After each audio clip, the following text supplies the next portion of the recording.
Okay, so we're going to start this lesson with the classic corner dots in the regular Zentangle ceremony. And we're going to do our pencil border, in pencil of course, and then we're going to do our string in the middle. So this would be the border version or a linear version. We're going to start on the left. I usually start on the left, and this is now with your pen, your Micron 01. We're going to do sort of a diagonal right through the middle there. And I usually, on my end stroke, give it a little bit of a weight, just so it's got a little bit of blackness there. Then we go to the right and do basically the same stroke and meet about here. Again, from the left over, a little bit of weight.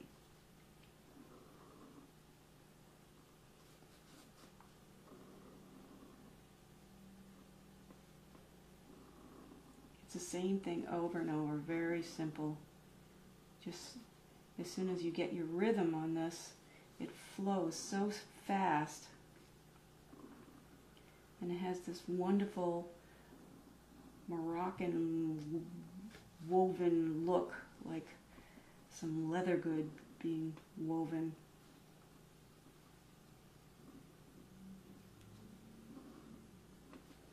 And now we're going to, in true Zentangle fashion, we're going to flip it over. And this we'll use this as our first stroke. Go to the right and catch it here.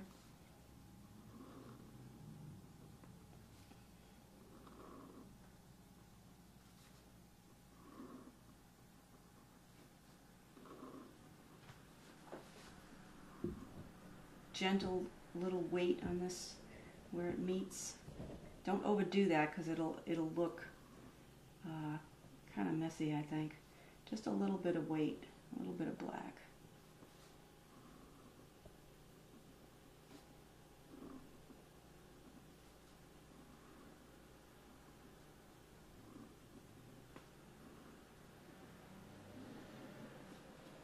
And there you have between. To shade this, this is a simple one. I'll probably go on the edges a little bit.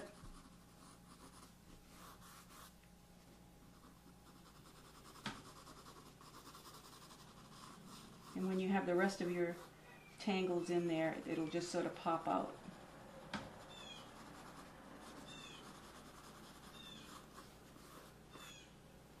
Beginning between.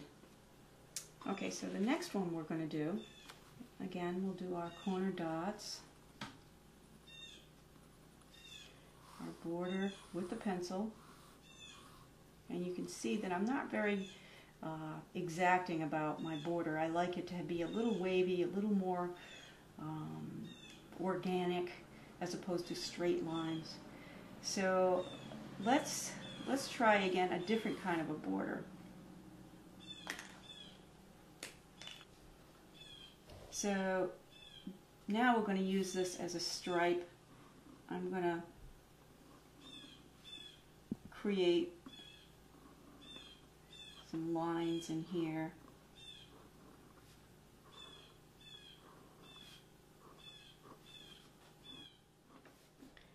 And again, start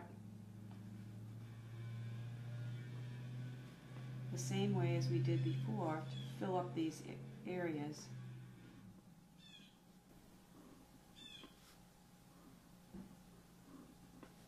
And flip it over.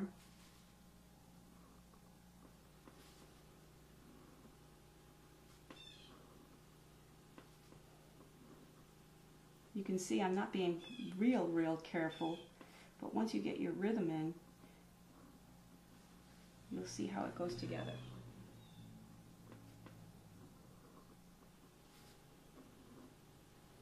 I love this. It really, you can get lost in this pattern so fast because it just works so easily. And in true Zentangle fashion, this pattern is made up of one stroke. So most all of our tangles, our word for pattern, is 1, 2, and sometimes 3 repeating strokes over and over and over again. So we're not trying to draw this. We're just doing one stroke and then repeating that same stroke and then repeating that same stroke. So in real time, you can see that it pretty much didn't take me very long to do this. You'll probably be a little bit more cautious as you're beginning this, but once you get your rhythm, you can see you can fill out just about any shape. And I'm going to just do this last one, and then we'll do some shading on this, which would be a little bit different, maybe have a different look than the last one. This is really my favorite right now. I throw it in everywhere. Okay, then we have a different kind of a border. Now with your pencil, I'm going to give it a little shade on each side.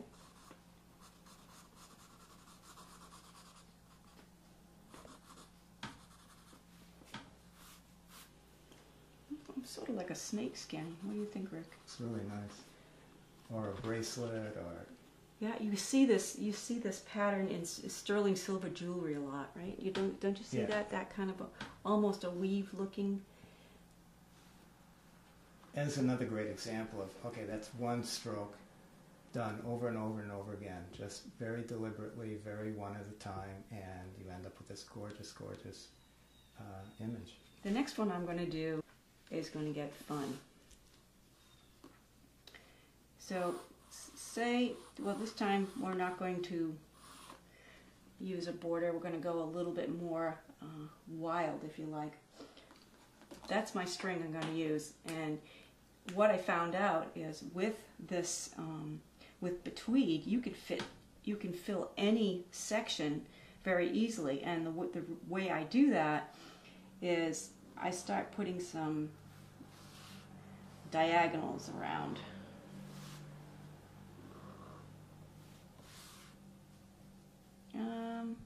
That could be enough. Good. You think that could be enough? I would say that's enough. Okay, so now I'm going to fill each one of these sections.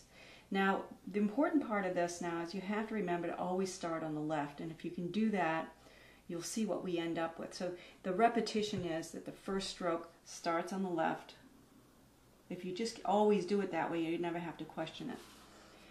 Okay, and we're going to do the same thing. We're going to fill them in. If it feels good for you to move your tangle each time. Your tile. Tile each time. You want me to say that over again? Yeah, that's fine.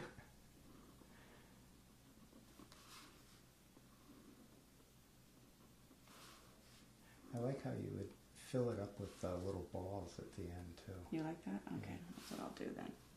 Okay, so now we're going to do our next section.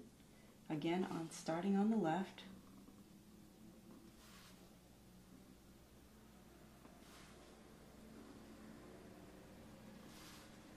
Now when you start demonstrating this one to your friends, that's when it starts to be magic. Sort of like Rick's paradox. It has some... Because when the sections are together, then the weaving becomes something else. It looks like it's shared across each individual section.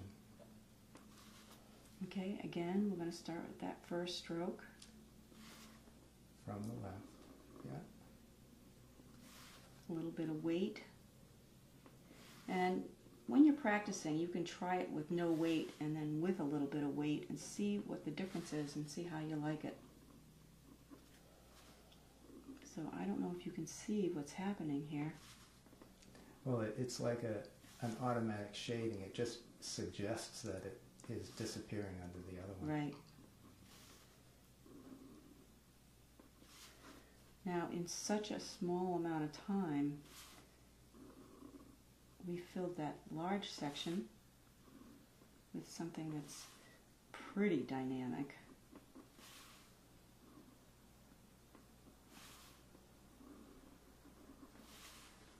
And it works every time. I can fill any shaped section. And what do we have? We have a star. It's just beautiful. And Rick was saying that we could do this thing where I love to just fill them with beautiful orbs afterwards.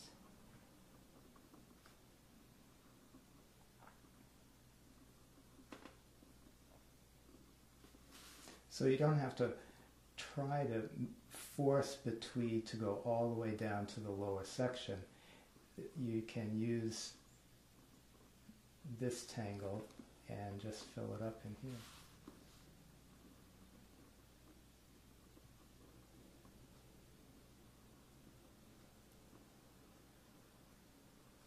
So when I pick up my pencil now to shade this one, perhaps we would shade the points and come in.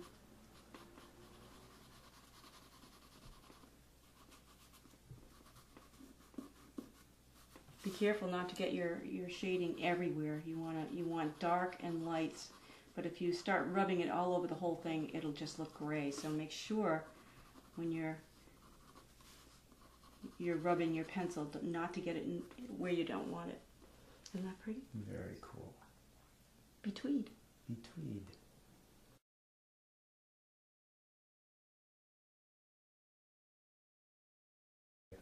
I like this tile because it's so dynamic in the black and the white.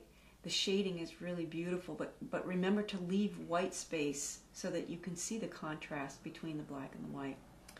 Okay, I love this tile because it has a nice contrast between straight lines and curvy lines. I try to have both in all of my Zentangles. I just think that it's interesting and you don't get stuck in doing one pattern. This betweed is this suggestion of how we shaded this gives this a rolling feeling, like the Zentangle is kind of going up and down, and that was easily achieved by just adding shades before and after these bars. And this isn't the only way that this could be shaded, but it's a suggestion and it gives you some place to start.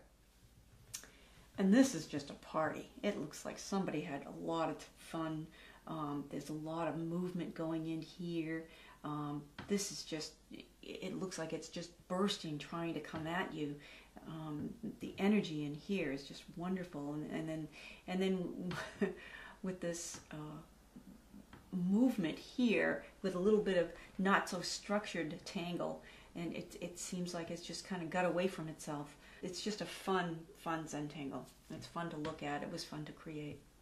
And this is a good example of one that we started without a border, and it has the string, and if you remember what the string looks like, and you can see where the string was. One of the reasons that we like to do our string, or suggest doing the string in pencil, is that when you're done, it totally disappears, but it provided the structure for how everything took place. You can see the original string came here and here, and then there was a circular piece here, but I had decided that I didn't want to use it, so I just totally disregarded it and added my vertigo over here just because I felt that that's what it needed. So your string, don't forget, is always a suggestion. It's sort of a direction of where to go, but it's not a limitation. So make it your friend, use it when you want, don't look at it when you don't want, and then just have fun.